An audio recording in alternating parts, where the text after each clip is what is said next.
Bueno, entonces, primero les recuerdo, en la teórica que yo ya puse en el campus, van a encontrar esto que es el tema de esencialmente lo que vimos la vez pasada, rozamiento más revisiones. Acuérdense, la vez pasada revisamos la encuesta y hablamos del tiro oblicuo, hicimos un primer ejercicio para recordar algo de notación, nos metimos con la fuerza de rozamiento y después vimos la fuerza, la resistencia de fluidos, o sea, qué pasa cuando hay rozamiento, pero no en el aire, en el vacío, como veníamos considerando hasta ahora, sino cuando estamos trabajando con un cuerpo que se sumerge en un fluido. Puede ser aire, agua o algún tipo de fluido. ¿Sí? Bien. Entonces vamos directo a esa parte. ¿Se acuerdan que lo que vimos es que teníamos dos estrategias o dos alternativas para tratar estos problemas, que eran ¿cuáles? Que eran, si el cuerpo yo lo dejaba... Sí. Perdón que interrumpa, pero no se ve la pantalla todavía, me parece, no sé si a todos le pasa. Me parece que sigue cargando la función de compartir pantallas. A ver. Que no termina de cargar. A ver, empiezo de vuelta, entonces la comparto de vuelta, la saco y la vuelvo a poner. Dale. A ver qué pasa.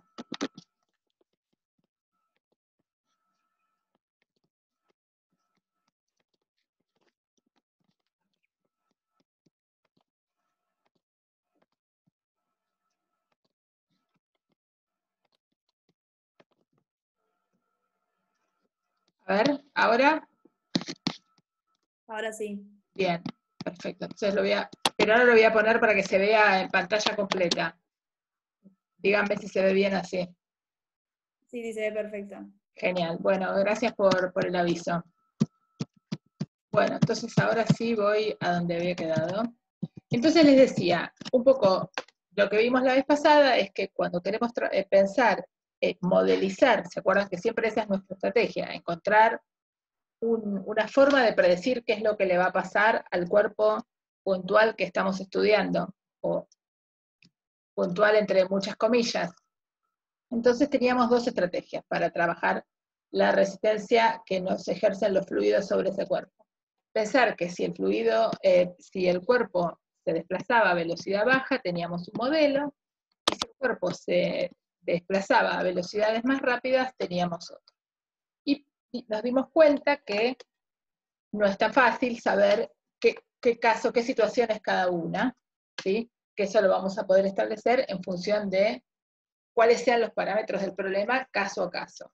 Para los fines de esta materia, nosotros en general les vamos a decir, suponga que la velocidad es baja o qué sé yo.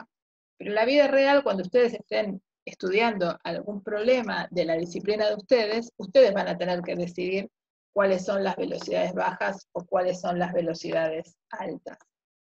¿Sí? Por decir algo que seguro es una burrada, digo, si uno quiere describir, está haciendo algún experimento en el mar o lo que sea, bueno, la velocidad del movimiento de una boya, por ejemplo, que yo quiero sumergir porque mido algo, será lenta respecto de la velocidad promedio del mar. Si estoy en un lugar en el que hay mucha corriente, eso no puede no ser cierto o puede ser cierto. En ese sentido, digo que cada uno en la vida profesional va a definir en qué modelo se queda. Por ahora nosotros se los vamos a ir diciendo, problema a problema, cuáles son las hipótesis con las que uno encierra y ataca la situación particular. Y lo que vimos la vez pasada es que, bueno, teníamos dos modelos, uno que era lineal con la velocidad, otro cuadrático con la velocidad, y trabajamos estableciendo cuál era la velocidad terminal o la velocidad límite, que era aquella velocidad en la que el cuerpo que estaba cayendo alcanzaba una aceleración cero y entonces iba con velocidad constante. Y dijimos que eso sucedía cuando había una compensación entre el peso y la resistencia del fluido, ¿sí? Entonces, un poco para fijar esas ideas y volver a discutirlas y bueno, para volver sobre eso, es que les voy a compartir, vamos a mirar una simulación de FET, donde podemos justo ver eso, que me parece que que es interesante. Fíjese que acá agarré un ejemplo con el que nosotros ya trabajamos para tiro oblicuo. Y esto parece una burrada, pero nos va a servir para fijar las ideas, que es lo que me interesa. Me molesta la camarita porque me tapa los controladores. ¿Ven todos la pantalla esta de FET? ¿Sí o no? Sí. Bien. Bueno, fíjense, este era uno de esos típicos ejercicios está para trabajar con tiro oblicuo, pero yo lo que hice fue forzarlo a que no sea tiro oblicuo, sea caída libre, ¿sí? ¿Y qué alternativas tengo? Puedo elegir el peso de la bala, el diámetro de la bala, el peso, y si le pongo o no resistencia del aire, ¿sí? Si no le ponemos resistencia del aire, cuando yo deje caer esto con velocidad inicial 0, va a ser como el experimento de Galileo que vimos ya hace varias clases. Voy a dejar caer un objeto más o menos pequeño, donde la hipótesis de vacío vale, y voy a ver que cae siguiendo la ley de caída libre que ya vimos, ¿sí? Se los muestro. Fíjense, ahora está lento. Tienen la fuerza, fíjense, hay una sola fuerza, que es la fuerza gravitatoria, y esto cae con aceleración constante. Si pudiéramos medir esa aceleración, veríamos que esa aceleración es la aceleración de la Tierra. Y si uno agarra y pone esto acá, le dice, no sé si lo ven ahí, les dice el tiempo que tardó, la altura, bueno, en este caso es 0, y la distancia que recorrió, ¿sí? Entonces uno podría, por ejemplo, medir, estos puntitos están para eso, para que uno se apoye ahí y mida el tiempo que tarda en ir de un punto a otro, por ejemplo, ¿sí? Esto está muy bueno porque uno puede así verificar, por ejemplo, que la velocidad es constante, porque si más o menos, sí, ¿qué pasa con la velocidad y qué pasa con la aceleración? ¿Sí? Pero no es eso lo que me interesa mostrarles. Lo que me interesa mostrarles ahora es una situación en la que tenemos, voy a sacar los medidores y los voy a dejar acá. Tenemos una bola de cañón, borro todo, pero le pongo resistencia del aire, ¿sí? Y acá ya definieron un coeficiente de arrastre, es un coeficiente que me indica que juega con justamente la densidad del fluido y el tamaño del objeto. Yo no lo puedo manejar eso, ¿sí? Pero sí puedo manejar el diámetro de la bola de cañón que tiro y la masa. Yo le puse un diámetro grande, pero una masa pequeña, ¿sí? Y vamos a ver los vectores fuerza y los vectores, y el vector aceleración. Lo voy a sacar el vector aceleración para empezar. Porque ya sabemos que se va a acelerar para abajo, ¿no? Esto, después vamos a ver qué pasa, pero empecemos con el vector fuerza.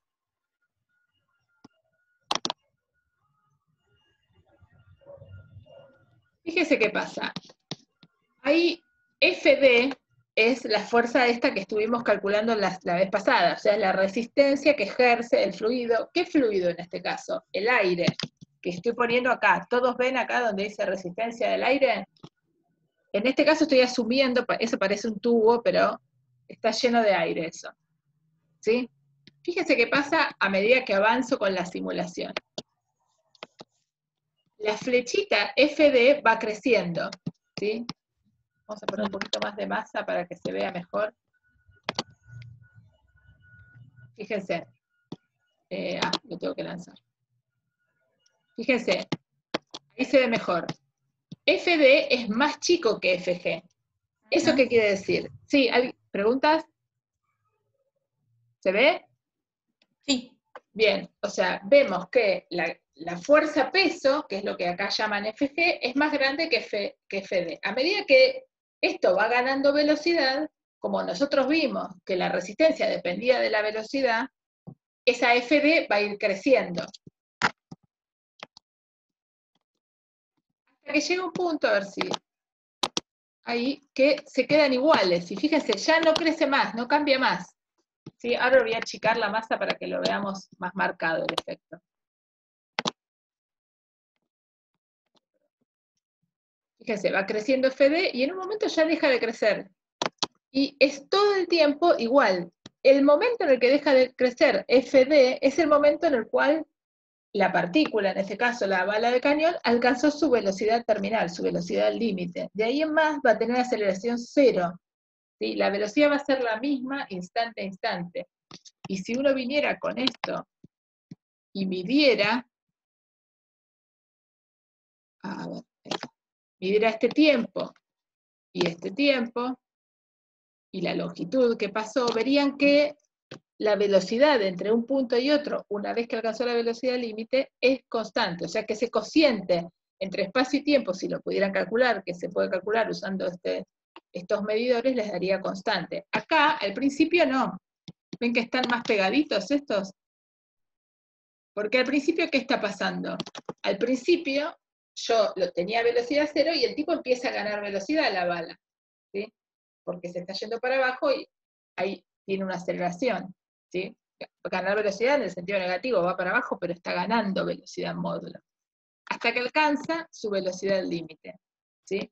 Ahora, fíjense qué pasa. ¿Acá alguna pregunta? Voy a repetirlo para que aquel que se perdió lo pueda volver a ver.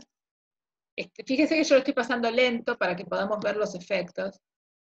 Fíjense, ahí ya dejó de crecer y todo el tiempo estamos viendo la fase final. Yo diría que prácticamente de la mitad de esa altura en adelante vemos todo un comportamiento de velocidad límite, es decir, se igualaron la fuerza de la resistencia que hace el fluido con la fuerza peso que es la que hace la Tierra. ¿Está bien? Todo porque hay resistencia del aire. Veamos qué pasa con el vector aceleración. Ahora, misma situación, no cambia nada. Sigo teniendo resistencia del aire, ¿sí? O sea que vamos a ver ahora exactamente lo que les discutía antes. Vamos a lanzarlo. Fíjense, ahí se ve bien cómo la aceleración desaparece. ¿Ven? Es más, es antes de lo que yo creía. Volvamos a verlo.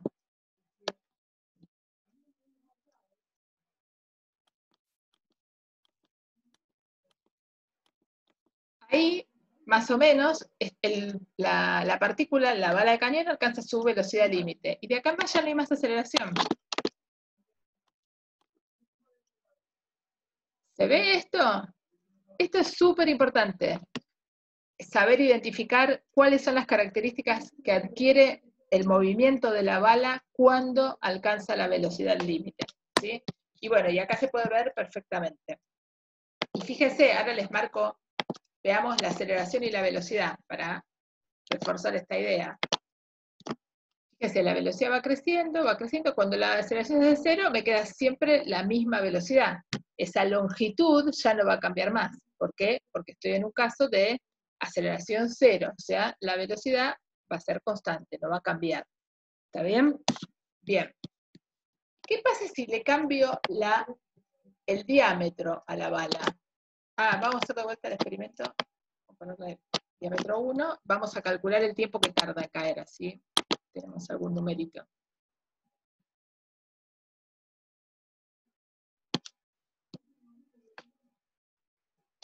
Ahora vengo con el medidor, me paro acá, y tardó 2,74 segundos, más o menos. Bien. Ahora le achico mucho el diámetro. Borro y empiezo de vuelta. Esperen que se acueste. ¿Cuánto tardó? 1,76. El otro era 2,74 más o menos, ¿no? ¿Qué es lo que pasó acá? ¿Por qué cayó más rápido esta bola que pesa lo mismo? ¿Qué les parece que es lo que está pasando? ¿Alguien tiene ganas de discutir, de compartir una idea? ¿Qué les parece que es lo que está pasando? ¿Por qué esta misma bola que pesaba lo mismo y no cambié ninguna otra condición más que su diámetro, cayó más rápido en este caso? ¿Qué es lo que pasó?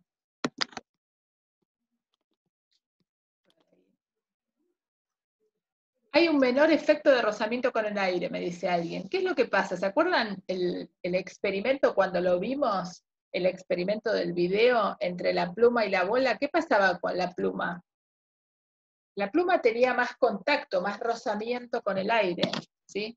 Acá yo achiqué tanto la bala de cañón que estoy casi en la hipótesis de cuerpo puntual. Entonces, por más resistencia del aire que haya, la resistencia hace muy poco, molesta poco. Fíjense, veamos qué pasa si 1,76, acuérdense este número, lo pongo acá en el chat, así no me lo olvido. Ahora vamos a empezar otra vez este experimento, borro, y le saco la resistencia del aire, y dejo todo igual. Borro esto, largamos.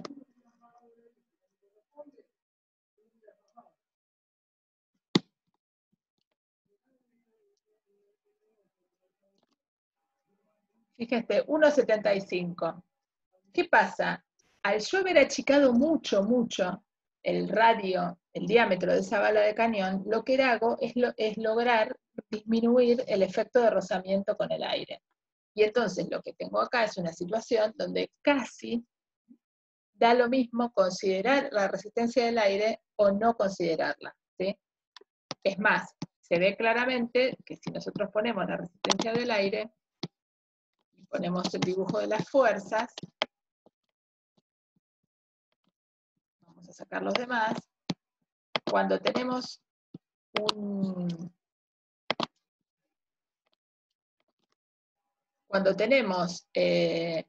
una partícula que es muy chica, fíjense que la fuerza D, esta FD que la llama la fuerza de resistencia, lo vuelvo a poner. Fíjense, es casi nula, no hay nada ahí prácticamente. ¿Sí? ¿Por qué? Porque esa fuerza depende de que yo tenga un objeto de un cierto diámetro. Si ahora aumento el diámetro y mantengo todo igual, aparece de a poco. ¿Está bien? Entonces, un poco con esta simulación, la idea era volver a discutir las mismas cosas que charlamos la vez pasada, que tienen que ver con la descripción de un cuerpo que se mueve en el seno de un fluido, ¿sí? Simplemente volver a verlo desde el punto de vista práctico, ¿sí? Este es un tema importante, que es importante que lo revisen y si tienen dudas lo pregunten, para sacarse las dudas, ¿sí? ¿Estamos bien hasta acá? Bien. Entonces ahora vamos a volver a compartir la parte del PowerPoint. Así.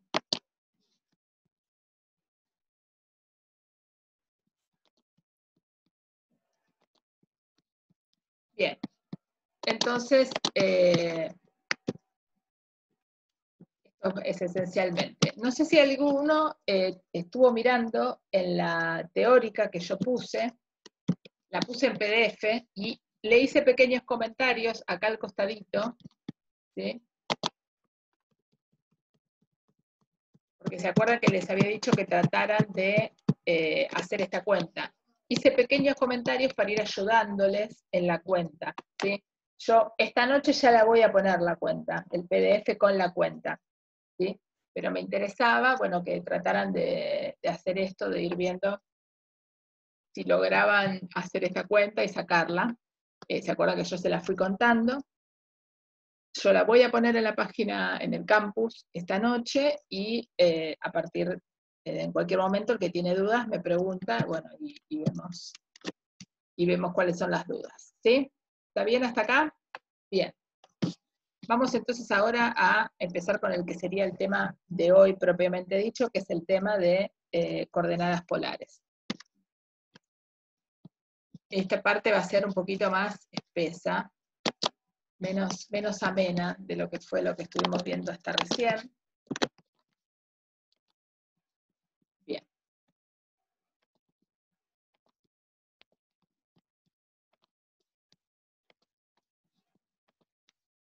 Bueno, acá pasé, vamos a ver qué les parece a ustedes, pasé a escribir a mano y a escanear, porque no me aguantaba más mi propia letra. Ustedes me dirán si sirve o no. esencialmente, esto que vamos a ver ahora es una herramienta. Una herramienta que nos permite escribir las ecuaciones que vamos a tener que escribir durante varias semanas más, que son las ecuaciones de Newton. Acuérdense que es una ecuación vectorial, entonces uno la va a escribir en componentes. Y lo que nos va a interesar, para lo que nos va a ser útil la coordenada polar, es para escribir o describir el movimiento de partículas que, en lugar de realizar un movimiento en el plano cualquiera, realizan un movimiento muy particular, que es un movimiento circular o semicircular o esférico. Nosotros vamos a ver acá todo en 2D, pero hay partículas que realizan movimientos en una esfera. Algunos casos donde haya simetría cilíndrica, y entonces algo que se mueve por el borde de las paredes de un cilindro también va a poder ser descrito de esta manera. Y la idea es escribir coordenadas nuevas.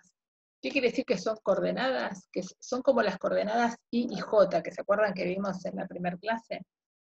Lo único que nos dicen es señalarnos una dirección y un sentido en el que vamos a descomponer fuerzas, vectores, lo que caiga en nuestras manos, ¿sí? Estas coordenadas polares que vamos a ver tienen una primera particularidad, que las hace sumamente, tienen una complicación, que es las coordenadas cartesianas que nosotros conocemos, que se las debemos a Descartes. ¿En qué consiste? Son cartesianas, que son dos rectas perpendiculares entre sí. Yo puedo describir a cualquier lugar del plano como un punto de ese espacio. Le doy el valor de X, el valor de Y, ya te dije cuál es el punto. Te doy 2 puntos, te armas el vector, le pones las flechitas sabiendo para dónde va y se termina, ¿sí? Yo acá, por ejemplo, tengo este vector R, no sé si se ve en rosadito, ¿sí? Tendrá una componente X y una componente Y. Ahora, este vector R, ¿qué me indica? Me indica la posición de esta partícula que yo hice, este puntito rosa, ¿sí? Si la partícula se mueve por el borde de esta circunferencia, ¿qué va a pasar? A medida que pase el tiempo, obviamente su posición X y su posición Y va a cambiar. Cuando la partícula esté acá, por ejemplo, su posición X va a ser igual al radio de esa circunferencia y su posición Y va a ser 0. Cuando esté acá, su posición X va a ser 0 y su posición Y va a ser menos el radio de la circunferencia, y así siguiendo. Bien. El tema relevante acá es que X e Y, como esto se mueve, van a depender del tiempo. Pero la coordenada Y y la coordenada J no dependen del tiempo. Esas son coordenadas que están fijas, porque me refieren al eje X y al eje Y. Bien. Ahora, fíjense acá en celeste, yo marqué otras 2 coordenadas, ¿sí? Estas son las coordenadas polares. La coordenada radial o la coordenada R, ¿sí? Es una coordenada que tiene la misma dirección del vector posición, ¿sí? Apunta hacia afuera, ¿sí?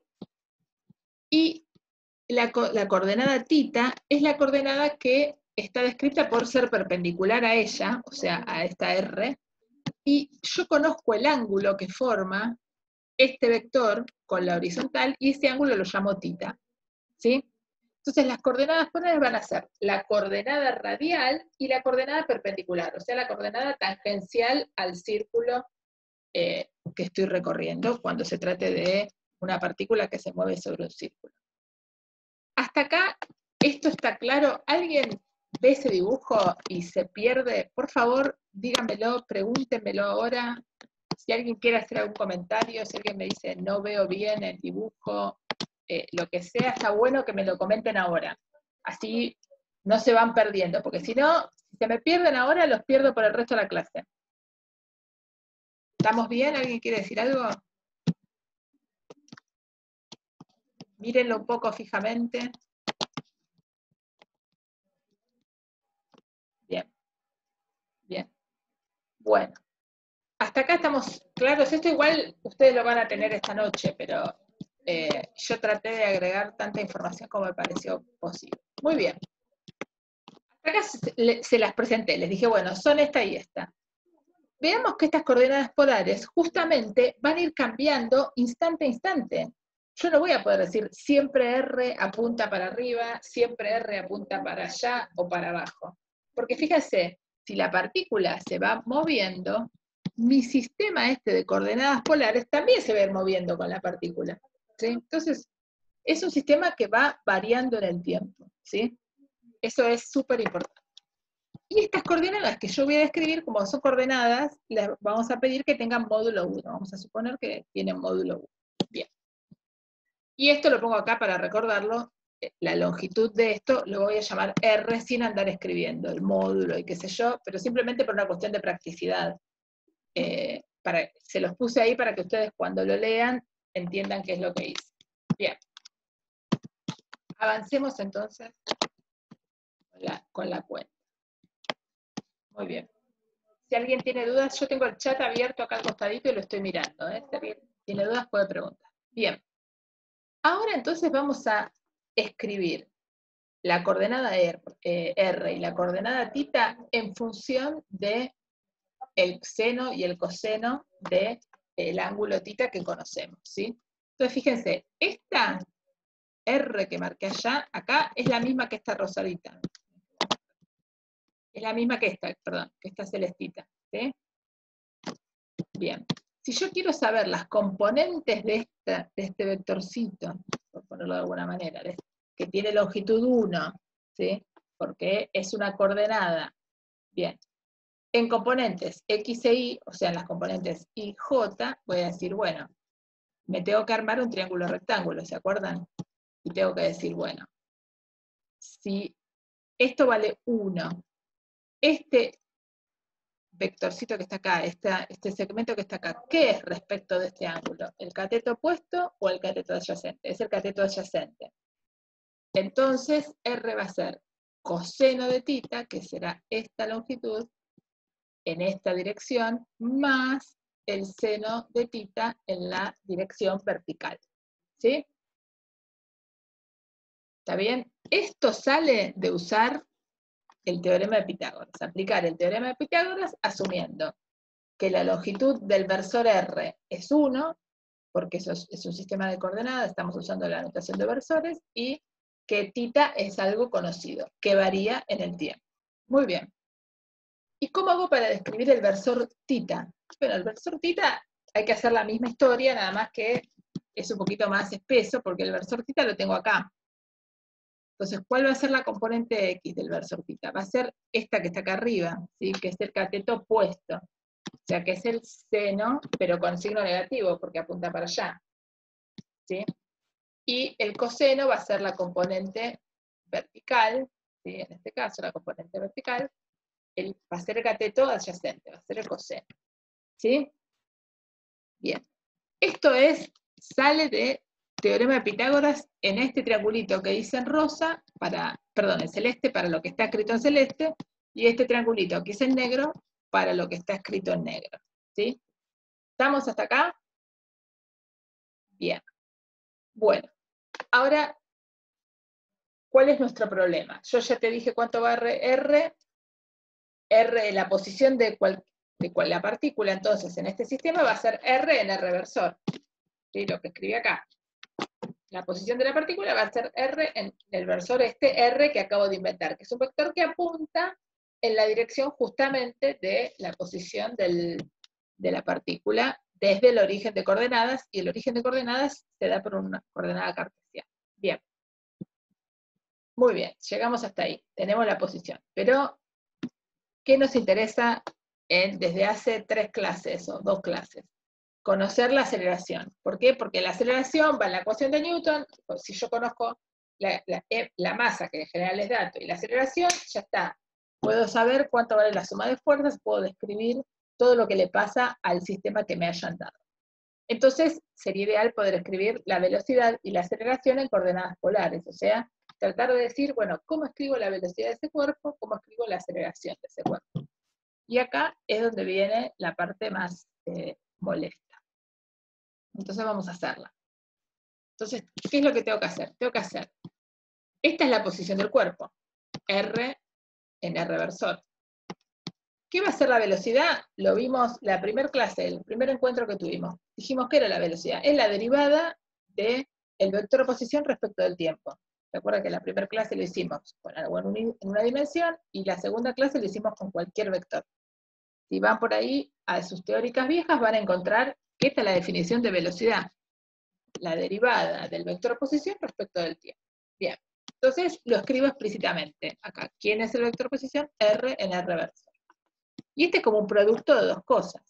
Entonces, ¿cuánto vale la derivada del producto? Bueno, desempolvamos ahí las cosas de análisis 1, que van a ir y venir intensamente todo el cuatrimestre, y decimos, va a ser la derivada del primero por el segundo sin derivar, más el segundo sin derivar por la derivada del segundo. ¿Sí? Y acá, simplemente para ser pesada y para hacer ese ida y vuelta que hacemos todo el tiempo entre la notación de punto y la notación de derivada, volví a escribir lo mismo. O sea, entre este renglón y este renglón no hice ninguna cuenta. Lo único que hice fue cambiar de notación. ¿Sí? Acá escribí la derivada respecto del tiempo en forma explícita, y acá escribí la derivada respecto del tiempo usando la notación de punto. ¿Sí? Pero no hay nada más. ¿Está bien? Bien. Perfecto. Esto va a ser, fíjense, esto es fácil de calcular. Si a mí me dicen, me dan como es R, la forma funcional, me la da, yo agarro y hago la derivada. No hay ningún problema. Pero ¿cómo se deriva un versor respecto del tiempo? Un versor que va cambiando, ¿sí? Porque acuérdense, volvamos al dibujito, esperen que yo me pasé. Volvamos a este dibujito que yo tenía inicialmente. Lo que tenemos es que este versor R va cambiando instante a instante, según para dónde esté moviéndose esa partícula. Entonces, esa cuenta hay que hacerla de alguna manera, porque eso no es trivial, y tampoco es cero. Eso está claro, que esa derivada no es cero. ¿Por qué no es cero? Y porque va cambiando la derivada de instante a instante. Bien, entonces tenemos que hacer esa cuenta, ¿sí? Hasta acá estamos todos. ¿Alguien se perdió? ¿Sí? ¿Se acuerdan qué es lo que estamos haciendo? Estamos intentando escribir la derivada en polares a partir de tener la definición del vector como R en R versor. Y nos encontramos con una derivada del producto que no es fácil, y ahora vamos a tener que meternos en hacer esta derivada. ¿Sí? Fíjense, yo acá lo marqué en azul, pero también es esto, ¿no? Lo que voy a hacer. ¿Sí? Bien. ¿Cuánto vale la derivada entonces de R versor respecto de T? Que es R punto. ¿Sí? Estas cosas son iguales porque son dos notaciones iguales para la misma cosa. Y bueno, tengo que hacer la derivada del coseno, ¿sí? Porque este era R versor, fíjense, lo tengo arriba. La derivada del coseno respecto del tiempo, más la derivada del seno respecto del tiempo. ¿Sí? ¿Esto da cero? ¿Qué les parece? Escríbanme sus hipótesis. ¿Da cero la derivada del coseno respecto del tiempo y la derivada del seno respecto del tiempo? Pónganme todo lo que les parezca ahí. Yo prometo que no miro los nombres.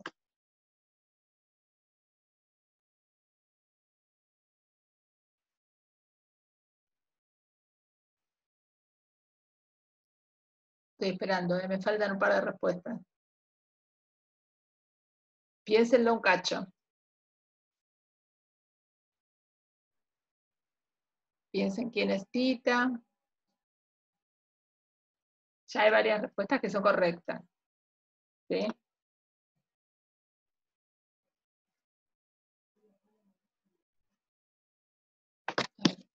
Es algo interesante.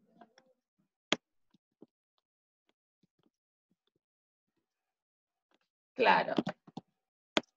La respuesta es que no. Uy, esperen que... La respuesta es que no. La derivada del coseno respecto del tiempo no va a dar cero, salvo que esté pensando en algún tiempo particular, pero ahí ya estaría hablando de algo muy particular. ¿Sí? ¿Cómo sé que no va a dar cero? Y porque lo que les decía antes, como la partícula se va moviendo en un movimiento circular, el ángulo evidentemente entre el eje X y el vector de la partícula va cambiando instante a instante. Entonces, eso depende del tiempo. Entonces, esta derivada que tenemos acá abajo, ninguna de las dos da cero. Lo cual hace que haya que esta cuenta se extiende y se extienda. Esto parece un cuento infinito que les estoy contando, ¿sí? Bien. Entonces, por eso saltamos de hoja. ¿Sí? O sea, por eso no metí todo junto ahí. Bien, entonces, volvemos a pensar. ¿Qué es lo que estamos haciendo? Estamos haciendo la derivada del versor R. Entonces ahora tengo que hacer la regla de la cadena. ¿Por qué tengo que hacer la regla de la cadena? Porque este tita depende del tiempo. Y este tita también depende del tiempo. Entonces la derivada de la regla de la cadena, ¿qué me dice? Es la derivada de la función que está afuera, evaluada en la función de adentro, por la derivada de la función de adentro. ¿Sí? Ustedes lo vieron en matemáticas del CPC, como era f' de g por g'. ¿Sí? O seguro que lo escribían así. Bueno, es esta misma historieta. ¿Sí? Por eso puse regla de la cadena, y después ustedes acá le agregarán los comentarios que los ayuden a entenderlo con las herramientas del CBC. Y acá hice la misma historieta, la derivada del seno y bla, bla, bla. ¿Sí? Bien. Ahora, ¿cuánto vale la derivada del coseno? De la función coseno. Vale menos seno. Por la derivada de tita respecto del tiempo. ¿Qué sé yo cuánto vale? Es tita punto. ¿Sí? En la dirección y. Más la derivada del seno respecto del tiempo, pero la derivada del seno de tita me da coseno por tita punto. Y acá saqué de factor común tita punto y me quedó todo esto adentro. Menos seno de tita en inversor más coseno de tita en j versor. Que, una pena que esto me haya quedado separado, es exactamente esto, el versor tita. ¿Sí? Entonces, la derivada temporal del versor R del versor radial es tita punto en tita versor. O sea, la variación de este vector, de este versor, me da en la dirección justamente perpendicular. ¿Y cuánto vale? Es igual a tita punto. Es igual a justamente lo que se va moviendo tita, ¿no? Tiene todo bastante lógica. Bien. Y por completitud, en realidad porque lo vamos a usar para más adelante, podemos hacer la derivada del versor tita respecto del tiempo. Hay que usar la misma idea, hay que escribir, agarro este versor, agarro este versor y le aplico la derivada temporal. De la misma manera que hice acá, ¿se ve? Y les va a quedar, bueno, algo también medio feo, ¿no? Porque la derivada del seno es el coseno, este menos les queda fuera, la derivada del coseno es menos el seno, y uno saca acá factor común menos tita punto, y esto es R versor. Entonces la derivada de tita versor les queda menos tita punto en R versor. Fíjense que tita punto aparece en todos lados, ¿por qué? Porque justamente es lo que yo voy observando cuando tengo un movimiento circular, es que estoy recorriendo, estoy parado en ángulos diferentes, que varían con el tiempo. Bien, y entonces, la expresión que nos queda para B, para la velocidad, va a ser que la velocidad va a ser R punto en R versor más R en R versor punto, lo mismo que tenía escrito antes, salvo que el R punto versor ahora lo puedo escribir mejor. Y entonces fíjense, les queda que la velocidad de un cuerpo que realiza un movimiento que estamos describiendo con coordenadas polares, se escribe como el R punto en la dirección de R, o sea, cuánto varía esa longitud en esta dirección, más cuánto varía el ángulo multiplicado por el radio en la dirección perpendicular, que es la dirección θ. ¿Sí? Un caso particular, que ustedes ya vieron en el CBC, pero lo vieron sin toda esta parafernalia, es el caso en el que tienen el radio constante, el radio fijo, o sea, en lugar de ser un movimiento sobre un círculo cualquiera, es un círculo que tiene un radio fijo y no varía en el tiempo. ¿Qué pasa? Cuando eso es así, esta componente da 0. ¿Sí? La componente radial les da 0 y la velocidad les queda R por tita punto en tita versor. Que esto ya lo sabíamos, ¿se acuerdan que vimos la clase pasada y las otras? Que cuando teníamos movimiento circular, la velocidad era siempre tangencial, era siempre en esta dirección tangencial, que es la dirección de tita, pero no había velocidad para adentro, no había velocidad radial ni para adentro ni para afuera. Bueno, llegamos al mismo resultado, exactamente el mismo. Bien, ahora nos tenemos que meter en la cuenta de la aceleración. Para que no se vuelvan, para no matarlos, lo que voy a hacer es, voy a parar acá 5 minutos, ¿sí? Porque si no va a ser, esta cuenta es re larga, es un poco más larga, lo que les pido que en estos 5 minutitos, bueno, nos tomamos 5 minutos de descanso, descansen un momento, vuelvo 6 menos 5 a explicar, y voy a partir de la aceleración en polares, ¿sí? Si necesitan, yo puedo ir dejando esto para que vayan copiando, lo puedo ir pasando, no sé cómo hacen, para que lo puedan ir siguiendo. Igual yo hoy a la tarde lo pongo, y acuérdense que después pueden ver el video. ¿Sí? Bueno, entonces dejamos 5 minutos ahora de descanso, y volvemos 6 menos 5. Bien. Seguimos entonces con la segunda parte de la clase. El objetivo de esta parte de la clase, para empezar, va a ser calcular el vector de aceleración en coordenadas polares. Entonces vamos hacia esa cuenta. Bien. Muy bien. Entonces, ¿qué es la aceleración? La aceleración también, lo vimos en la segunda clase. Es la derivada del vector velocidad. Entonces, agarro el vector velocidad y lo derivo. Pero en lugar de derivar cualquier batata, voy a derivar el vector velocidad que tengo acá arriba. ¿Ven esta expresión que está acá, que estoy encerrando con la flechita blanca? Bien. Entonces, ¿qué va a ser esta derivada? Va a ser una derivada de 2 términos. Voy a derivar este primer término y voy a derivar este segundo término. Bien. Entonces lo escribo explícitamente. La derivada de R punto por R versor, que es esto, más la derivada de todo esto. R tita punto y tita versor. Bien. Y acá, cuando tengo que hacer esa derivada, me meto otra vez en la derivada del producto. Entonces va a ser la derivada del primero, que fíjense que acá ya lo escribí, la derivada temporal del primero, entonces es R dos puntos, por el segundo, por el versor R sin derivar, más este sin derivar, R punto, por la derivada de esto.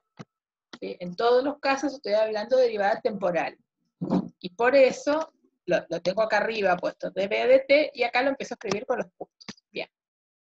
Y ahora tengo que describir esto. Es un producto de 3 cosas, pero voy a asumir que tengo R por todo este bloque. Las partes de tita como si fueran una unidad, como si hubiera un paréntesis ahí. Entonces va a ser la derivada del primero, o sea, R punto, por el segundo sin derivar, más el primero sin derivar por la derivada de esto. ¿Sí? Este es un poquito más largo porque, como les puse acá, tenemos un producto de 3 factores. R, tita punto y tita versor. Bien. Entonces ahora sigamos con esta cuenta. Entonces, el versor el vector de aceleración va a ser R dos puntos por R versor, eso lo arrastro al principio, más R punto por R versor punto, también lo arrastro, y ahora esta parte la vamos a ampliar un poco, fíjense, vuelvo para atrás. Esta es la primera parte, ya está, y ahora tengo que hacer esta, y acá esto se me va a abrir otra vez en la derivada del primero por el segundo sin derivar, más el primero sin derivar por la derivada del segundo. Bien. Entonces me queda acá la derivada de tita, este punto, por este sin derivar, más este sin derivar por la derivada de este. ¿Sí? Y entonces tengo 5 términos. ¿Sí? O sea, la derivada de la velocidad respecto del tiempo, cuando yo la escribo explícitamente y derivo los versores y qué sé yo, tengo 5 términos. Bien. 5 términos de los cuales hay 2 que tienen coordenada R, que todos están multiplicados por R versor, y 3 que están multiplicados por tita versor.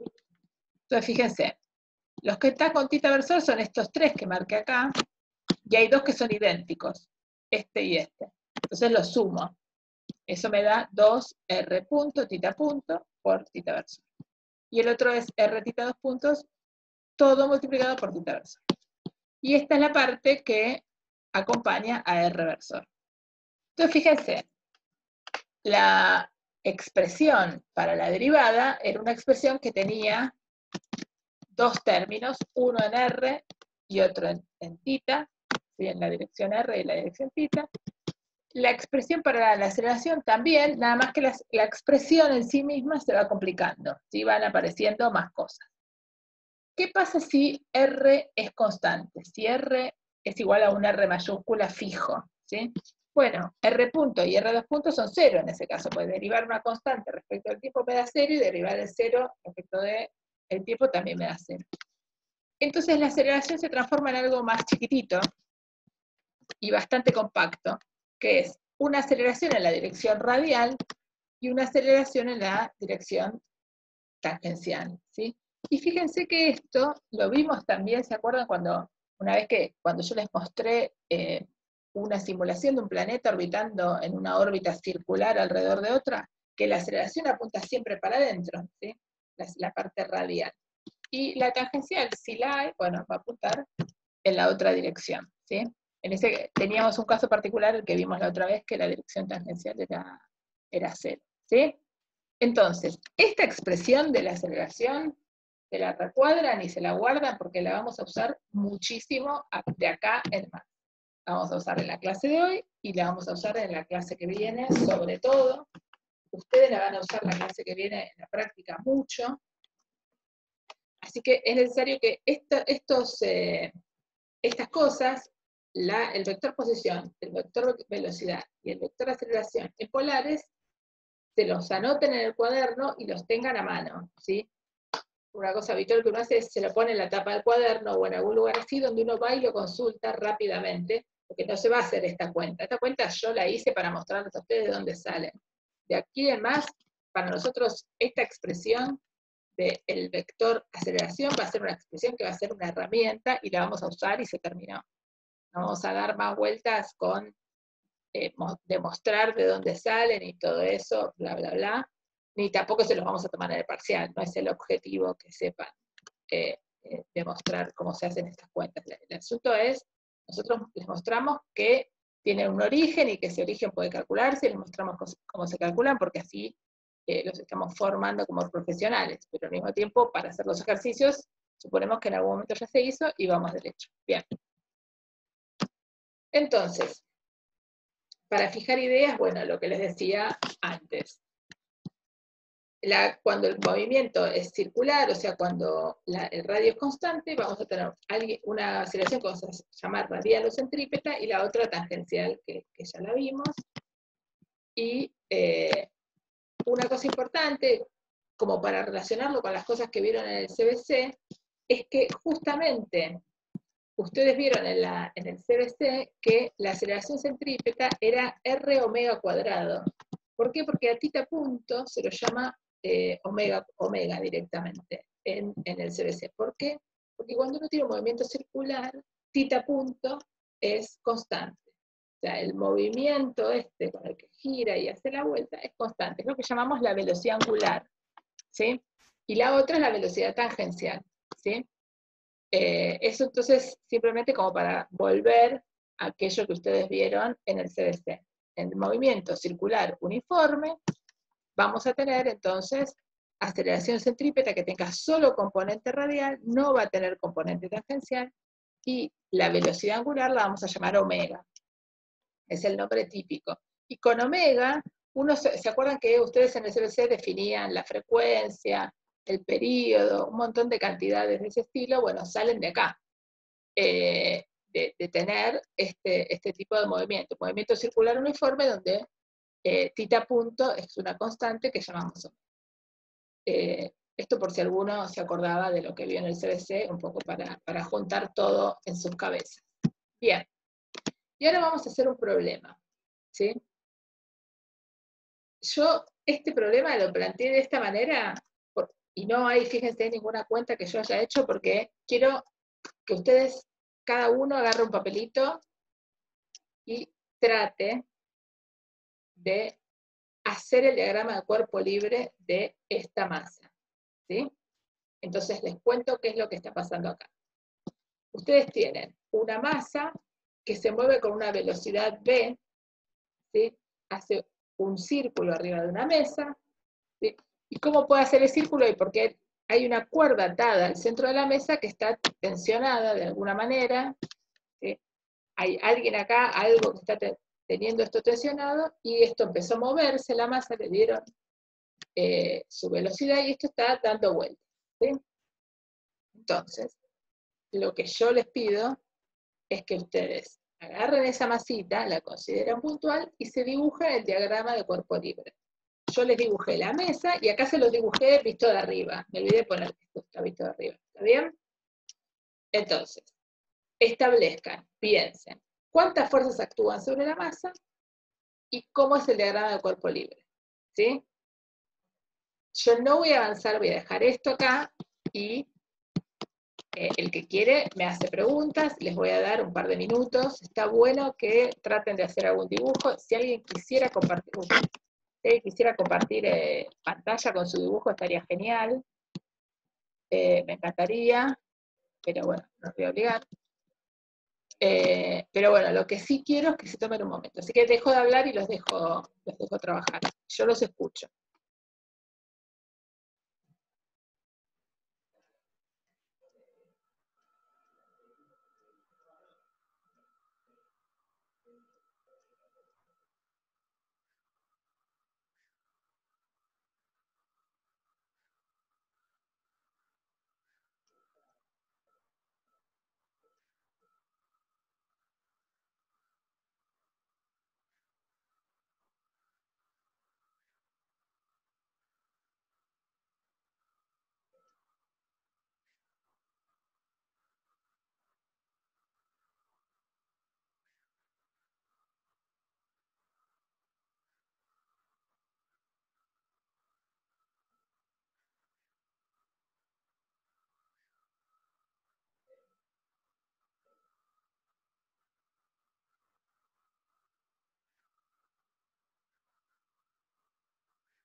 Bueno, a ver, ¿quién me va a contar? Entonces, ¿qué fuerzas actúan sobre el sistema? A ver, escríbanme un poco, así los leo. ¿Qué fuerzas actúan sobre esta masita, que es lo único relevante, ¿no? La tensión que hace la cuerda, muy bien. El peso y la normal, exactamente. Son tres fuerzas, peso, normal y tensión. El problema que tenemos es que lamentablemente no son todas en la misma dirección. Ahí alguien hace un muy buen comentario. Me dice, el peso y la normal están en Z, están en la dirección, digamos, perpendicular a la mesa, ¿sí? Salen y entran a la mesa. ¿Y la tensión qué dirección tiene? Y una dirección variable. Es una dirección sobre el plano, sobre esa circunferencia, pero tira hacia el centro, exactamente. Es una dirección radial. Centrípeta, exactamente, muy bien. Bien, entonces tenemos una ecuación de Newton en el eje Z y una ecuación de Newton en el plano. ¿Sí? Y fíjense, si yo intento describir la ecuación en el plano con el XY, me voy a volver loca, porque instante a instante el valor X y el valor Y de la masita van a cambiar, con lo cual va a cambiar la tensión. La tensión va a estar un cacho en X y una cacho en Y.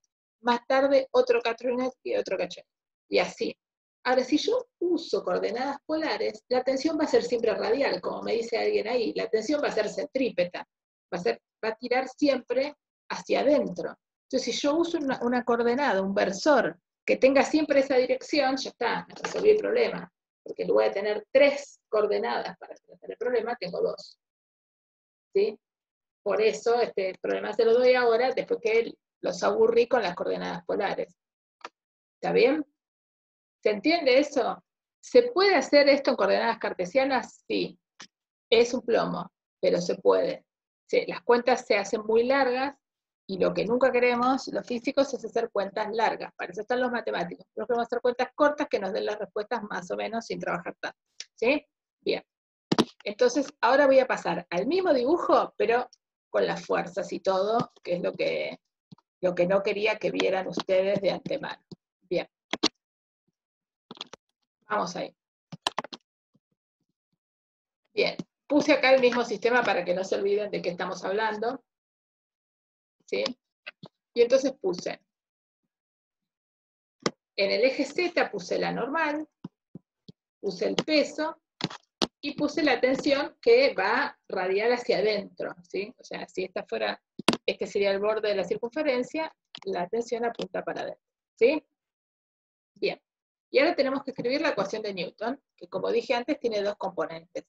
Componente radial, la componente en Z, las que van a ser relevantes. Pero vamos a tener que escribir todas, porque todas nos van a dar alguna información. Uno le parece que no hay nada de información y vamos a ver que sí, y vamos a ver qué aporta. ¿Está bien? Bien. Entonces, la componente Z es la más fácil, vamos a ponerla normal en la dirección positiva, y el peso apuntando para abajo. Y esto es igual a la masa por la aceleración. ¿Por qué puse este 0 acá? Y bueno, porque no sale volando eso, ¿sí? Esto está siempre sobre la mesa, no se despega en ningún momento de la mesa. Entonces, esto vale 0, entonces de acá sé que la normal es igual a la m por g. Quiere decir que si en este problema a mí me dieron m, yo ya sabría cuánto vale la normal, o sea, cuánto vale la fuerza que la mesa hace sobre la masa. Bien. Pero lo más relevante acá es la tensión, ¿sí? ¿Por qué? Porque si yo puedo hallar la tensión, puedo hallar la aceleración de la masa y voy a poder calcular cuánto tiempo tarda en dar una vuelta completa, que es la pregunta que les hacía al principio. Bien. Entonces, voy a escribir la componente radial, ¿sí? La componente radial, ¿hay fuerza? Sí, hay una única fuerza, no hay ninguna otra. La suma de fuerzas en la componente radial es solamente una única fuerza, la tensión. ¿Con qué signo? Negativo, que va para adentro, ¿sí? Esto es igual a ¿quién? Fíjense, puse m r θ punto cuadrado. Bien, y ahora acompáñenme para atrás y vamos a recordar. Acá tendría que poner la componente R de la aceleración. ¿Sí? Eso es lo que tendría que poner acá. Entonces, espera que voy a salir de acá y lo voy a escribir, a ver si esto resulta aclarativo o no. Acá. Vamos a escribirlo para que lo vean.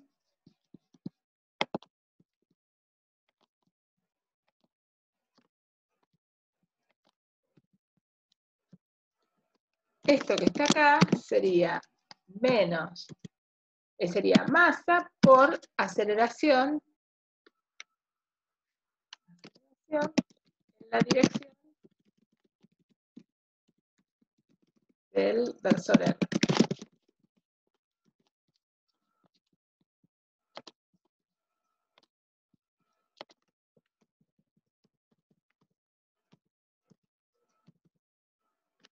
¿Se ve? Esta es la masa por la aceleración en la dirección del versor R. Y... no se está viendo lo que estás escribiendo en la pantalla. Ah, perdón, ahí voy de vuelta. Esperen que no sé si hay un temita de que no lo salvé y están viendo cualquier cosa. Voy de vuelta. Gracias por avisarme.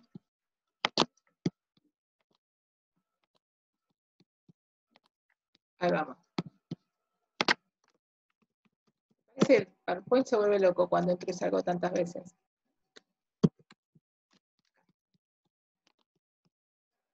Bien, fíjense chicos, yo dije, la tensión es igual a la masa por la aceleración en la dirección radial, en la dirección del versor R. ¿Se ve eso? Y ahora voy a mi fórmula, mi hoja de fórmulas, y veo lo que vale la aceleración radial y la reemplazo por eso. La componente radial de la aceleración es este cacho, es menos r θ punto cuadrado. ¿Por qué estoy segura que es solo este cacho y no todo esto que tengo acá? No todo esto que me había quedado acá.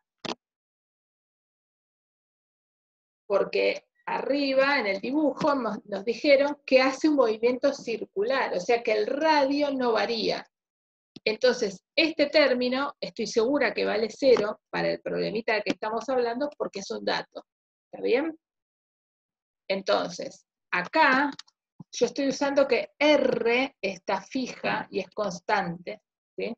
¿Por qué? Porque me lo mostraron acá, diciéndome que esto era un movimiento circular. Acá está ese dato, en este círculo, ¿sí? Entonces, por eso lo puse R variable, puse R grande. Si quieren, llame la L, el nombre que... ¿Ven que yo le puse R fijo acá? Esto es parte de los datos, el esquema es parte de los datos. Y además está escrito.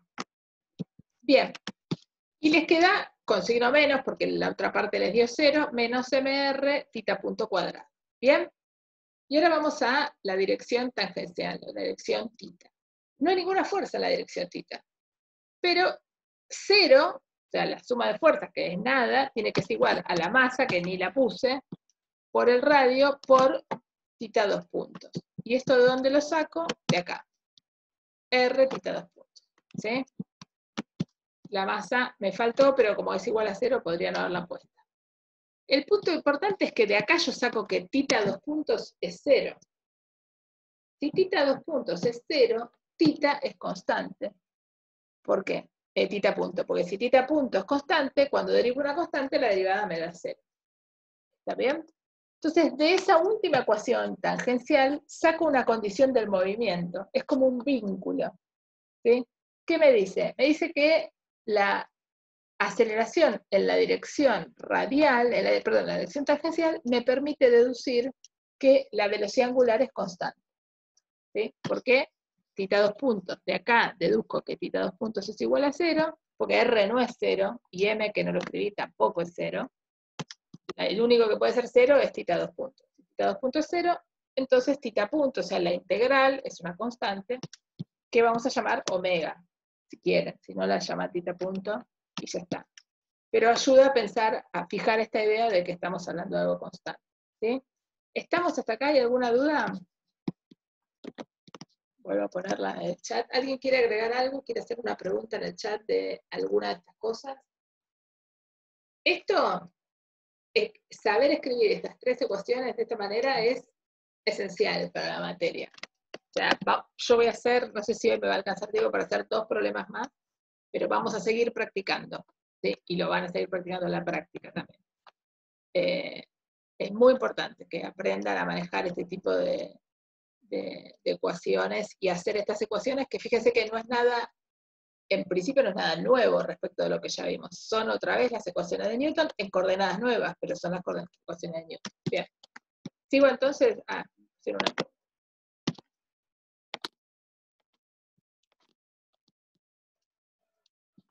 Tita no es constante, el que es constante es tita punto, ¿sí? Repito, esta es la derivada segunda respecto del tiempo de tita, ¿sí? Si la derivada segunda de algo, si la derivada de algo es 0, ese algo tiene que ser un número fijo, no puede depender de la variable, ¿sí? Si vos vas a tu tabla de integrales, vos sabés que si f de x es 1, ¿cuánto vale la derivada de f de x? 0. Entonces, ahora yo te pregunto al revés. Si yo me encuentro con que de un lado tengo una derivada que me dio 0, ¿de dónde salí antes? Y salí de un número fijo, ¿sí? Entonces, como yo sé que la derivada segunda es 0, entonces la derivada primera, que es de donde yo vine para llegar a la derivada segunda, es la que tiene que ser constante, ¿sí? Si acá hubieras tenido tita punto, dirías que tita es constante, pero lo que es constante es tita punto, que es la velocidad angular, ¿sí? Es cómo varía la velocidad con la que va dando vuelta esta partícula, que finalmente es un número constante. ¿Está bien?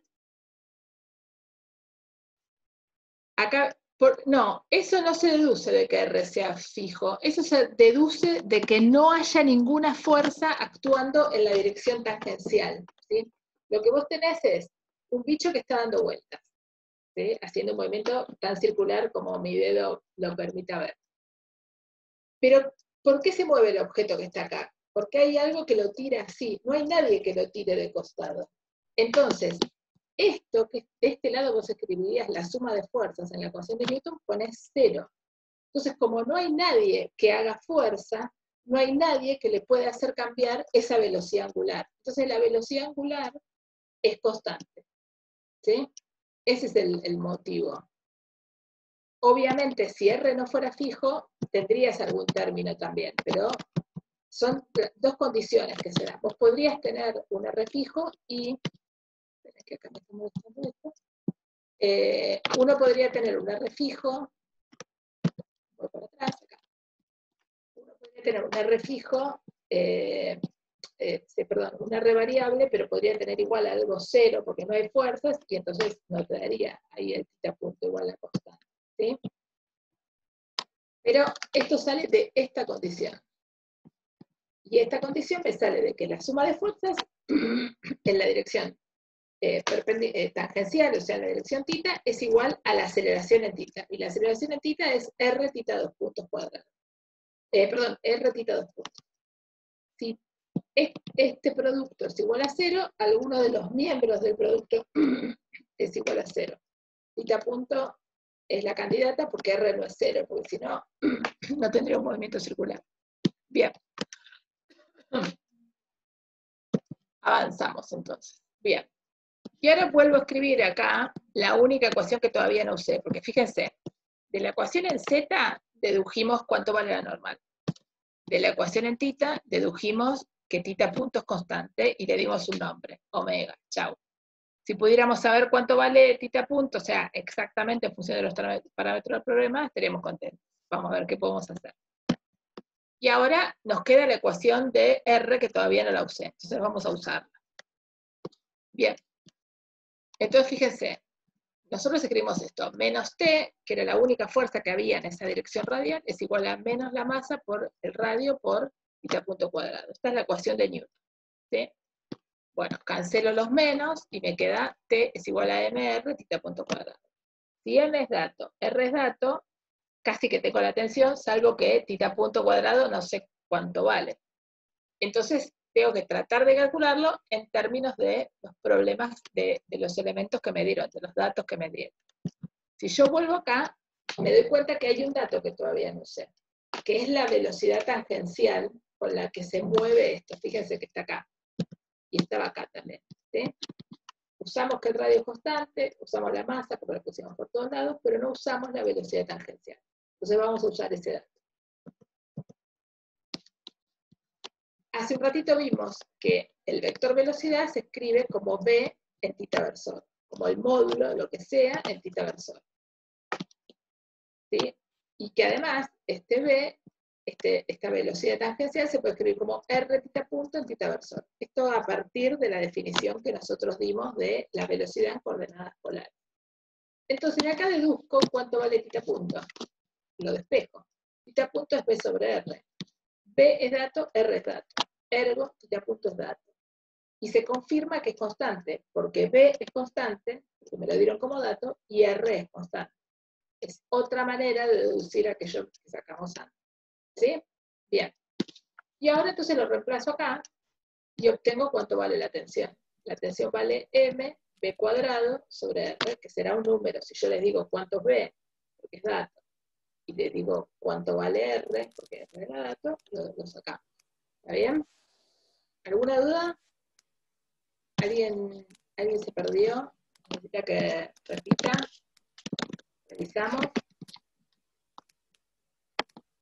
¿Bien? ¿Estamos? Bien.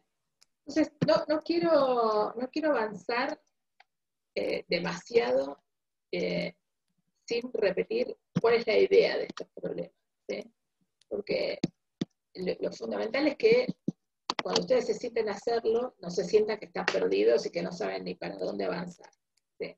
Entonces, ahora que ya llegamos hasta el final, vamos a establecer una dinámica de trabajo, ¿sí? Entonces, primero, ustedes tienen que establecer, listar en lo posible cuántas fuerzas se identifican en el problema. ¿Por qué les digo listar? Porque a veces pasa que uno lista correctamente y después cuando hace el diagrama de campo libre se olvida de alguna. Si cuando estamos corrigiendo el examen vemos que pasó eso, obviamente no van a ser penalizados como si no hubieran hecho nada. Por eso se los planteo, ¿sí? Bien, ¿qué más les quiero comentar? Bien, ¿qué más les quiero comentar importante de este ejercicio? Que es generalizable. independientemente de la situación particular de este ejercicio. Bien, entonces, una vez que se listan cuáles son las, ¿cómo se llama? Las fuerzas, se hace en el diagrama de cuerpo libre. El diagrama de cuerpo libre, fíjense que yo me tomé trabajo acá de hacerlo en distintos colores, un poco para establecer claramente cuáles fuerzas son en una dimensión, cuáles son en otras, y acá puse el peso en verde para que recordaran esto de que el peso no es una fuerza de contacto, sino que es una fuerza a distancia. ¿Sí? Que eso a veces no lo remarcamos lo suficiente, entonces, bueno, a mí me interesaba remarcárselo. Bien. Se hace la lista de datos que tienen, ¿sí? Porque uno empieza a barajar letras, son todas letras, y ¿cuáles son los datos? Los datos en este caso eran M, R y B. El radio fijo, la masa del objeto y la velocidad tangencial con la que gira, el módulo de la velocidad tangencial. Bien. Una vez que uno estableció fuerzas y datos, escribe las ecuaciones de Newton. Cuando tengan ecuaciones de Newton para movimientos que son circulares, van a tener forzosamente que tener en la mano las expresiones de la aceleración radial y la aceleración en θ, ¿sí? La aceleración en el versor R y en el versor θ. Las expresiones. Bien. Y después, lo único que hacer es escribir las ecuaciones de Newton, poniendo de un lado las fuerzas que actúan, la suma, cada una con el signo que le corresponda, es igual a la masa por la aceleración. Y cuando tengan la aceleración radial o la aceleración en θ, escribir la fórmula correspondiente. Que se va a simplificar mucho cuando el movimiento sea circular, que trataremos de que sea siempre.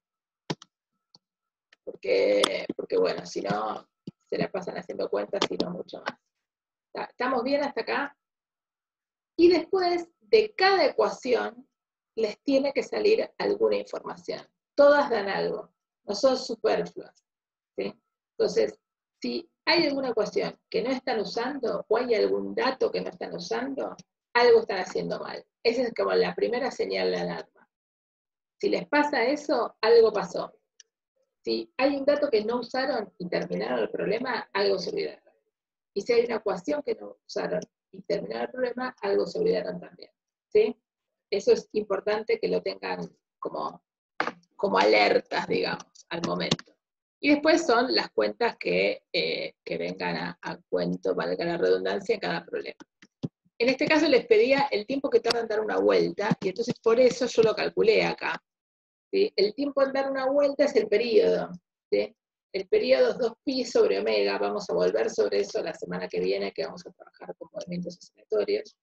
Y entonces, como omega es θ punto, fíjense que acá los vuelvo locos, pero a propósito.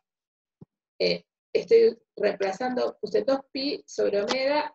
¿Quién es omega? Omega es θ punto. Entonces acá lo escribí directamente, les queda 2pi sobre b sobre r, y la r pasa multiplicando para arriba.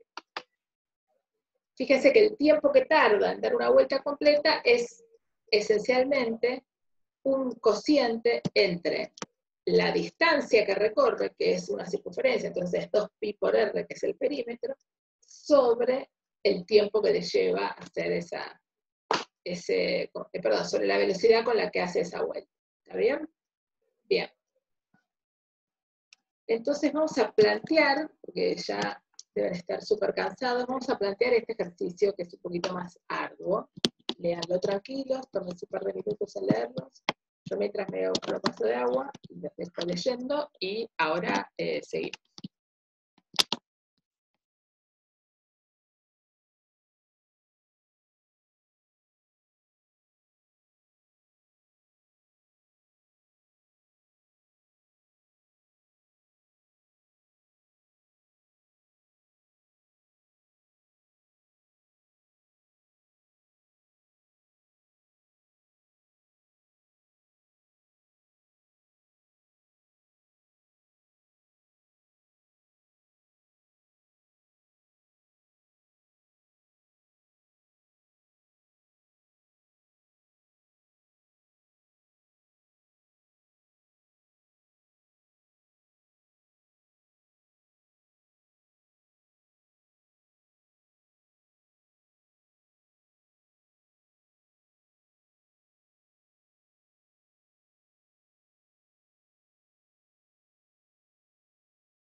Bien, ¿se entiende el problema?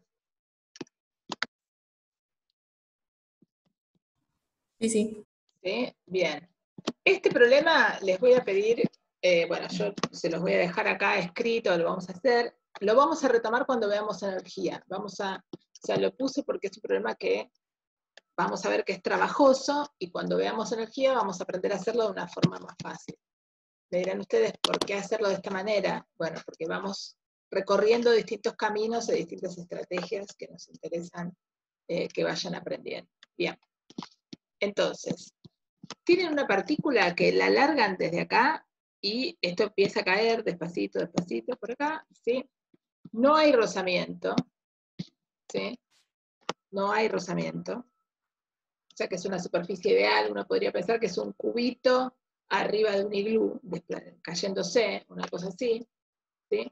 Y podemos pensar que el problema es plano, aunque sea un iglú, podemos pensar que se mueve por siempre el mismo arco de circunferencia, entonces es el mismo. Bien. Entonces les pide ayer B de tita, o sea, a medida que esto vaya cayendo, va a ir cambiando su velocidad con respecto a tita, y entonces les piden que calculen eso. Y después, bueno, indicar en qué punto de la superficie se despega. ¿Sí? Bien. Muy bien. Entonces, ¿qué fuerzas actúan sobre esta masa? Dos. La normal y el peso. No hay otra cosa. ¿Sí? No hay rozamiento, no hay nada. ¿Sí? Esta pelotita se mantiene acá pegada porque está la fuerza peso. ¿Sí? Nada más. Y la normal hace que se nos vaya. Muy bien. Entonces, es un problema totalmente bidimensional. El peso tiene una dirección vertical y la normal tiene una dirección radial. ¿Sí? Entonces uno dice, bueno, usa coordenadas polares, por ejemplo. Y escribí las componentes del vector peso, una va a ser en la dirección tangencial, en la dirección tita, y otra va a ser en la dirección radial, y después la normal va a estar siempre en la dirección radial, la dirección normal, ¿sí? Si quieren. Bien, entonces escribimos las ecuaciones de Newton.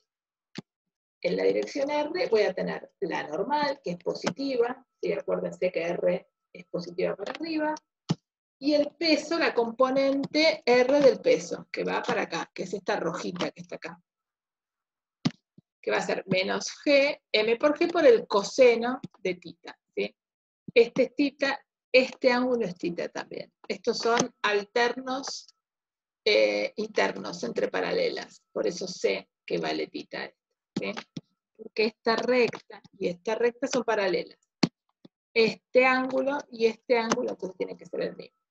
Dicho de otra manera, si yo extiendo esta recta hasta acá, vuelvo a formar un triángulo rectángulo. Acá me va a quedar un ángulo recto y acá me va a quedar algo que va a ser el complemento de este. Algo que sumado a esto me da 90. Entonces este no le queda otra que ser tita. ¿Sí? Si alguien se perdió ahí, me lo pregunta. ¿Sí? No hay problema. Esto también son cosas que tienen que manejar ágilmente en la materia. Sobre todo para no perder tiempo en el día del parcial o el día del final. Bien. Entonces, la componente, la componente radial, va con el coseno del ángulo, ¿sí? Porque el ángulo tita es este, y esta es la componente coseno, ¿sí? Cateto adyacente al ángulo. Bien. Y la componente tangencial va a ser esta componente, esta que está acá, que es la misma que esta rojita, y va a ser el cateto opuesto. Entonces el cateto opuesto es el seno. Entonces les queda mg seno, torre positivo para allá, y acá pongo la aceleración en la dirección R, y acá pongo la aceleración en la dirección tita. Estas dos, ¿de dónde me salen? De la fórmula. ¿Sí? O sea, de mi fórmula de aceleración escrita en coordenadas polares. Bien. Y ahora, esta parte es la parte más importante del ejercicio. Es la parte que, si no la entienden, pregúntenlo 1 y 1000 veces, ¿sí? O sea, mándenme un mail, me escriben ahora, me lo dicen ahora, intenten hacerlo, y si no lo entienden, me lo preguntan. Esta es la parte más importante, ¿sí? Bien. Y ahora volvemos a lo que les decía hace un rato. Queremos usar las dos ecuaciones. De las dos ecuaciones tenemos que sacar algo. Fíjense que nosotros no sabemos ni cuánto vale tita, ni cuánto vale tita punto, ni cuánto vale tita 2 puntos, ni cuánto vale la normal. O sea, tenemos una cantidad enorme de incógnitas. Pero tita punto, tita 2 puntos y tita están relacionados, son la misma cosa. Si yo pudiera averiguar tita, averiguaría tita punto y tita 2 puntos. Si yo conozco tita, conozco su derivada y conozco su derivada segunda. Entonces acá tengo dos ecuaciones en las que en realidad hay dos incógnitas verdaderas, la normal y tita. Porque si averiguo tita, saco todo lo demás. Bien. Entonces vamos a tratar de sacar tita de esta ecuación que está acá. ¿Sí? Fíjense, aparece tita de acá y tita de acá. Bueno, esto es algo que vamos a ver varias veces más en la materia, que se llaman ecuaciones diferenciales. ¿Por qué? Porque aparece la misma incógnita, pero derivada. ¿Sí? Esta es una ecuación donde hay una sola incógnita, es tita, pero acá aparece adentro de una función y acá aparece derivada. Eso se dicen que son ecuaciones diferenciales. Bien. Y entonces vamos a hacer un baile acá de cosas, y vamos a escribir tita 2 puntos como de tita de t. ¿Sí? Otra vez, esto es volviendo los locos con las notaciones. ¿Sí? Y ahora, esto de tita de t lo puedo escribir como de tita por de tita de t. Fíjense, porque los de titas se pueden simplificar. No digamos esto es matemático porque no le va a gustar, pero sale de ahí esencialmente rápido el justificativo. ¿Está bien? Y acá les va a quedar entonces que tita punto es igual, tita 2 puntos es igual a tita punto por de tita punto de tita. Lo volví a escribir acá todo prolijo, esta ecuación. M por G por seno de tita es igual a M por R, y tita 2 puntos lo escribí como tita punto de tita de tita. Y entonces fíjense, tengo por un lado cosas que tienen tita punto, y por otro lado cosas que tienen tita. Entonces lo que vamos a hacer es algo que ya hicimos varias veces en la materia, que es todo lo que tiene tita de un lado, todo lo que tiene tita punto va del otro. Así como hicimos la semana pasada, todo lo que tiene todo de un lado, todo lo que tiene B del otro, la misma historia. Y ahora hay que integrar esto. ¿Sí? Integro ambos miembros. ¿Entre quién? Entre 0, porque salió de acá, esta es la condición inicial, y donde sea que esté, y entre 0, porque lo dejaron, lo soltaron, la velocidad inicial era 0, y tita punto entre 0. Y bueno, la integramos. Esta es una constante porque G la saco afuera. La integral del seno es menos coseno, y acá puse esto que es la regla de Barrow, hay que evaluarla entre tal y tal. Y acá hay que evaluar esto. R es una constante, y tita punto hay que integrarlo. ¿Cuánto vale la integral de tita punto? Estoy integrando respecto a punto cuadrado sobre 2, ¿sí? Acuérdense, es como si fueran a la tabla de integrales y tita punto fuera x. Si ustedes tienen la integral de x, ¿cuánto vale la integral? X cuadrado sobre 2. Si ustedes tienen la integral de un elefante por d de elefante, ¿cuánto vale la integral? Elefante cuadrado sobre 2. Bueno, es lo mismo. No importa que se llame tita punto o Juan Carlos, da igual, ¿sí?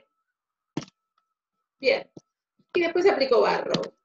Entonces se evalúa en el tita, menos se evalúa en 0, y acá evalúo tita punto, menos se evalúa en 0. Y aplicar, recordando que el coseno de 0 vale 1, y qué sé yo, y reacomodando un poco, este menos se lo pongo acá, y bla, bla, bla, paso la R dividiendo, el 2 multiplicando, les queda esta expresión para tita punto. Entonces fíjense que encontramos cómo se puede escribir la velocidad. La velocidad es R tita punto, esa es la expresión de siempre, pero ahora yo conozco tita punto. Entonces la velocidad va a ser, lo tengo acá, la velocidad, la perdí, la puse. La velocidad va a ser R por esta porquería, ¿sí? Y van a tener una expresión que es lo que les pedían acá, hallar B de tita, ¿sí? Que era el objetivo del ejercicio. Bien. La parte 2 les pide indicar en qué punto de la superficie se despega. ¿Sí? O sea, qué ángulo está barriendo en el momento en que se despega. Esa es la pregunta del ítem 2, y esta es una condición importante. Cuando la partícula se despega del casquete este por el que está rodando, la normal empieza a ser 0. ¿Por qué la normal empieza a ser 0? porque deja de haber contacto. ¿Se acuerdan? Si yo al principio, cuando miramos este ejercicio, hacíamos la lista de fuerzas, ¿qué íbamos a decir? Tengo una fuerza de contacto y una fuerza que es a distancia. La fuerza de contacto es la normal, la fuerza de distancia es el peso. Si ahora me dicen que se despega, esta fuerza de contacto no está más. ¿Cómo escribo matemáticamente que no esté más? La normal es 0. ¿Sí? Y entonces, la ecuación que yo tenía originalmente, que era así, se me transforma en otra cosa. ¿Sí? Y ahora me queda menos mg coseno de tita, fíjense, yo puse de despegue, de ese tita particular, porque esta ecuación solo vale, la ecuación de arriba, se transforma en la de abajo solamente cuando la normal es 0, o sea, justo cuando se despegaron.